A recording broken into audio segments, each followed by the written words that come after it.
Hi, it's KCCK's Culture Crawl. I'm Dennis Green, and Tim Hankiewicz from Orchestra Iowa is with us. Hi, Tim. Hey, how's it going? Nice to have you. Thank you so at much. the top of your busy season. It's pretty much going to be concert now Right. through Christmas. I was about to say it's the calm before the storm, but no, the storm is here. We're performing almost every weekend now from here until Christmas, with the exception of Thanksgiving weekend. So this weekend we have the Messiah, which is like a time-honored tradition that's often played around the holidays. And then afterwards, after the the Thanksgiving break, we have our Holiday Spectacular, which is our most complicated program to put together, followed by an organ and brass concert, and followed by the Nutcracker.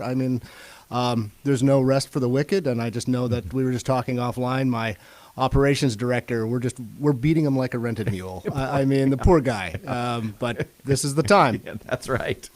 That's right. Well, hopefully we'll be able to get Ed Carr rested up a little bit before we do Corridor right. Jazz Project. Correct, Because he yes. helps with that after the first of the year. So it's been a few years since the orchestra has done Messiah, though, has it not? It's been a long time. Yeah. I remember when I first got here, I did the Messiah in my first 2 seasons here, so that would be 15 years ago. We won't do the math too seriously there. Yeah, but you got old. I got old somehow, and you know what? Because of these interviews, I've been losing my hair as well. But I haven't done it for almost 15 years. But I did the math the other day, and yes, I am getting old, because when I first sang the Messiah, I was 8 years old, and there was a run in which I'd either sung the Messiah or conducted the Messiah for 30 years in a row. Wow. And that includes this last 15 years of a break. So now it's time, it's great because a little bit because of the pandemic as well. We needed to keep our forces small, and this is an audience favorite. People have been asking me every year, why aren't you doing the Messiah? And this is the perfect year to do it. And I'm really excited to be joining the stage with the Chamber Singers of Iowa City under the direction of Dr. David Puterbaugh. And we have 4 great soloists coming along, and so it's going to be like shaking hands with an old friend. After 30 years of doing this, and then coming back to it with fresh eyes has actually been quite a joy. So I know that the Beethoven concert you did, not this past concert, but the one before that, right? You had gotten a new score, right, and totally, kind of started from scratch. Correct. Is this a little bit like that, coming back to the Messiah? A little bit, but not as much. I truly had a complete fresh start with Beethoven 5. This time, you can't really quite do that. There are these bothersome details called historical performance practice, where there are things that are expected from your musicians that are not written in the score. And so 20, 30 years ago, almost that long, 20 years ago at least, I made my own parts where I made those decisions and put them in the parts. So there's absolutely no question from the orchestra musician's point of view. So it's kind of baked in already. Can you give us an example of Sure. one of those? I'm curious as to, Sure. because there are, I'm sure, throughout, music and all art, there are the things that aren't Sure. Yeah, that aren't written down but have come to be expected over the years. In many ways, Baroque music is a lot like jazz, and composers back then were expecting more of just the innate musicality of the musicians rather than writing every detail down. So there's something, for instance, called a dotted rhythm. For those of you who read music, let's say if you have a dotted quarter note and an eighth note, which is ba, ba, ba. That's how we would play it today. But back in the Baroque time, that was considered a French style in which you have to do something called double dotting. So instead of going ba, ba, ba, you'd go ba, ba-da, ba-da, ba-da. And a musician back then would have known it just immediately. They'd recognize that. Whereas modern musicians, if it's not written on the page, it ain't going to happen. And so that's why when I prepared my parts for the Messiah so many years ago, I put all those details in. And, of course, this is one of those, a lot of moving parts. A lot of moving parts. On this full orchestra, chorus, and soloists all looking at you. All looking at me, and also we super titles. Even though it's in English, it's also nice to be able to read along, because sometimes people's diction isn't as clear as it should be, shall we say. We also have signers for the hearing impaired. Oh. And so getting the lighting to make sure everyone can be seen, as well as a little bit of miking for future recording, and we'll see if we actually need audio enhancement for the chorus. I don't think so, but just in case, these are decisions that will be made tonight, in fact. 'Cause tonight is our first rehearsal with chorus and orchestra as we start putting it all together. So there are so many moving parts to make sure that all of this works and works seamlessly. It's interesting that the Messiah is regarded as a Christmas tradition these days, because when at the time that it was written, it was really more for the celebration of Easter. Correct. Because it's the, we think of it as a Christmas thing, but the Hallelujah chorus, the celebration of Christ's birth, comes in the first part, comes in the first act. Right. And then, then we spend, there's a lot of stuff to tread after Christmas. So the funny thing is that the piece is actually written in 3 parts, which is kind of against today's culture because we usually have one intermission. And rarely do we perform the entire Messiah, because if we did, it would be 3.5 hours long, and nobody wants that.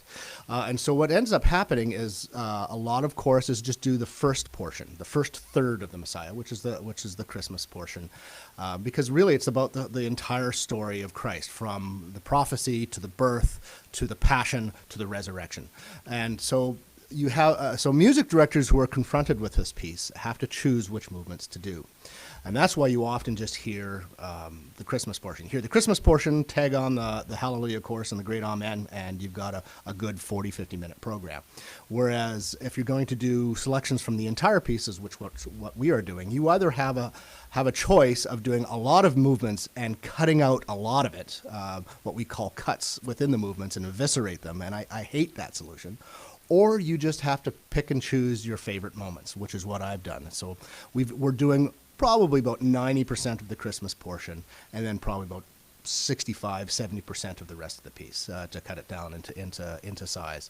But I have to tell you, for all of you choristers out there who are nostalgic about the piece, who are like salivating to sing it, we love to sing the Christmas portion, but the best choruses are in the Easter portion, and that's when the chorus really gets to strut their stuff. So in rehearsal, I've had 2 rehearsals with the chorus already, and we've had a ton of fun putting those together.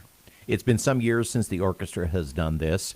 Pre-pandemic, there usually is some organization that does some choir or church that does a Messiah sing-along. Correct, and so yep. It's possible that you have gotten to hang out with this music and listen to it. And sure. Nothing against any of those things, but getting yeah. to hear a concert our orchestra yeah. and trained singers to do it, that's a whole different thing. You see, there's a 2-track process here. The Messiah is an interesting animal because you can either go down the concert route, which is what we're doing, and there's also the sing-along route, which is really fun because it has audience participation. And both are legitimate approaches, because after Handel wrote this piece, the Messiah got a life of its own and became so popular. Like, everybody started singing it. And we're talking about 1780s, 90s, 1800s, where it really started to take off. And by the time you get to the late 1800s, there's like concerts that had 3,000 people on stage. And so it became so wildly popular that this whole idea of sing-along messiahs kind of happened naturally as an outgrowth of that. And so I respect both traditions because I love audience participation, but every once in a while it's also nice to hear the nuance of the piece and go back to as close as you can possibly get to what Handel would have first heard. 2 opportunities to see it, correct? Right, yeah. Our first performance is at the Paramount this Saturday at 7:30, and there's also a pre-concert discussion with some of our soloists at 6:45, which we call Insights. And then we take the show on the road, and we go down to Coralville at the Coralville Center for the Performing Arts, and we perform it there at 2:30. And there too is also a pre-concert discussion of Insights at 1:30, which is across the street from the theater at West Music, in their piano gallery. For those who haven't been to the Coralville Center for the Performing Arts, it's really an interesting facility because it's an apartment building that happens to have a theater in its basement, and a pretty sizable and decent one at that. And so 2 performances, Paramount Saturday, and then Coralville on Sunday at 2:30. The nice thing about the Coralville Center is the auditorium is highly raked. That is Yes. that means it's steep. So getting to your seat, sometimes you want to hang onto the handrail, but that means that every seat is a good one, and you feel like you're very right close there to the stage. Yeah. I can't wait to see it, and Ed Carr has his work cut out for him to actually move all that equipment, including risers. And that's a lot of people on that. The stage is not huge. Yeah, it's bigger than you think, and we discovered it's that. quite deep. It's deep, and I always thought it was just sizable enough for chamber music, but we have now used it for quite sizable orchestras there. So the Coralville Center for the Performing Arts has turned out to be a really great home away from home. Mention who the soloists are. Oh, my goodness. We've been talking about the chorus, but really the story is propelled, and at least half of the musical material, if not more, are arias. And we have a quartet of great singers. We have local artist Jessica Prey, soprano, who's absolutely amazing. Suzanne Lommler, alto, who I've used many times. She hails from Indianola, also a Baroque specialist as well. Eric Berry, tenor, great guy. I think I first heard him when he sang the role of Rudolfo here at La Boheme at the Cedar Rapids Opera Theater, so many years ago. And a new singer I haven't worked with, the baritone Craig Irvin. He'll be coming in, and I have to say, the baritone, I'm expecting him to bring his gunslinging stuff, because my two favorite arias, like Refiner's Fire and Why Do the Nations Rage, are baritone bass arias, those are the moments that I look forward to. If your main exposure to the Messiah has been the Hallelujah Chorus, boy, do you have a treat waiting for you. You sure do. And, if I may, I know we're running a little late on the interview, but let me tell you a few things about why people stand during the Hallelujah Chorus. Because for people who've never come to the Messiah or heard the Hallelujah Chorus, something weird happens. As soon as people start singing it, everybody stands up. That's right. It's like at the wedding when the bride walks down the aisle. Why am I doing this? What is up with that? And so there's a history behind it. Because when it was first premiered, the King of England was was present, and by the time they got to the Hallelujah Chorus, he stood up. And when the King stands up, everybody stands up. Now the spin on that was the King was so moved by the Hallelujah Chorus that and was quoted of saying something to the like, "I saw the heavens open up," or something like that. But I think the true reason behind that, you have to remember the entire Messiah is 3.5 hours long. He needed to stretch his legs. He needed a 7th inning stretch, and I think his bottom was getting a little sore. And he stood up right at the Hallelujah Chorus, and everybody else stood up too. So I look forward to people standing up, but you can choose your reasons as to why. That's right. If, like the King, your bottom is sore, you'll have an opportunity to stand. Oh, your royal buttocks. Thank you so much. Okay, and there's a show title. It's the Messiah this weekend, Saturday at the Paramount, Sunday at the Coralville Center for the Performing Arts, Orchestra Iowa, chamber singers, outstanding soloists. What a great way to kick off the holiday season. Yep. Come back in a couple of weeks and we'll talk Holiday Spectacular. You're on. Deal.